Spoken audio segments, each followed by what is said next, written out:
So Clevatess takes down the whole kingdom of Hyde and he destroys and kills everybody.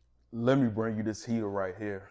All right, so Clevatess is a brand new dark fantasy anime on Crunchyroll. So mankind lives on the continent of Ethia. There's supposed to be more beyond the continent, but there no one knows. Because if you go in any direction, north, east, south, or west, you end up in a domain of what is known as a dark beast. Dark beasts are these huge animal-like creatures with powers that will rip you from limb to limb if you enter their territory. So the kingdom of Hyden consists of the oldest people known on the continent. And their kingdom forges these special weapons that are capable of taking out dark beasts. So the king puts together his 13 heroes to go and challenge the dark beast and take on what's known as a lord of the dark beast. There's 4 lords in every single direction. There's a lord over their own territory, and he goes and sends them to take on one.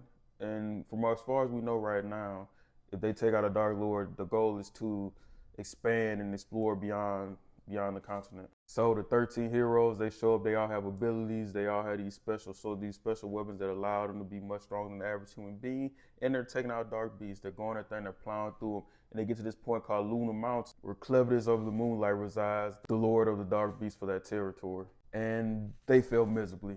Clevatess destroys them. Within minutes, he is ripping them from limb to limb, literally straightening these people. And so Clevatess kills all 13 quite easily, but it piques his curiosity in his head. I haven't seen a human being in 1,000 years. One, why are they even strong enough to make it this far? My dark beast should have torn them apart before they even made it this far. 2, I don't bother the humans. Why would they venture out into my territory, encroach upon my lands, and try to kill me of all things? So boom, Clevatess leaves Lunar Mountain, and he goes and sees the king, and he's demanding answers. So he's destroying everything. He's going to destroy everything in his way until he can talk to the king and get down to the brass tacks. What do you want from me? What would possess you to come into my land? Why did you try to kill me? He get to the king say, an abomination like you would never understand. Before he get through his sentence, head off his shoulders. Clevatess is like, who in the world do you think you talking to and playing with you like that? You already disrespecting and violated by coming on my property. And it's about to be an issue. Clevatess takes down the whole kingdom of Hyde and he destroys and kills everybody and everything. All right, so Clevatess leaving out the city and he on his Dracula Castlevania type tip.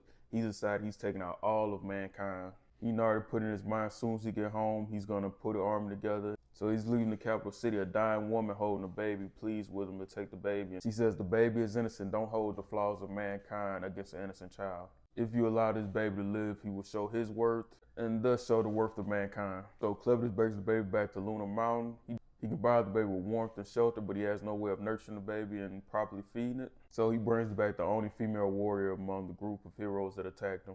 He makes her his servant and explains to her, you will help me raise this child. If the child dies, all of mankind dies. The woman Alicia has never been impregnated, so she explains they need a wet nurse, so they venture out beyond his territory. During the process of finding a wet nurse, Clevatess has also decided that he wants to learn about humanity along the process of raising this baby.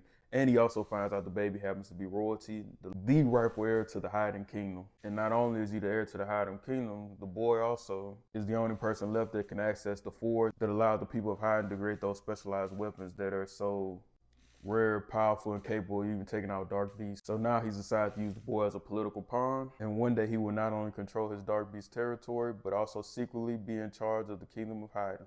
I said a bunch to say, this is amazing. This is absolutely amazing.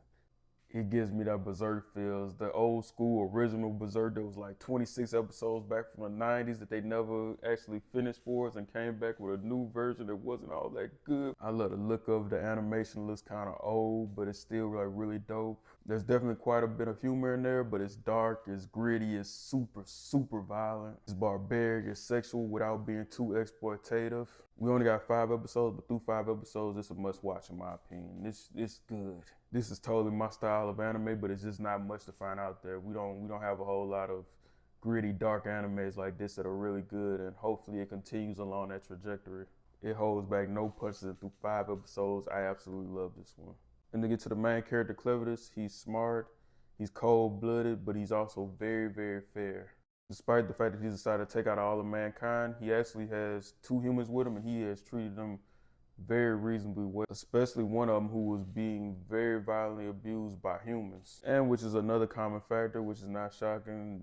Human beings are actually the biggest monsters. Even though these dark beasts are supposed to be these huge violent monsters, The real monsters has been humanity. I am totally into this one. I'm gonna give the 5 episodes I've seen so far a 9 out of 10.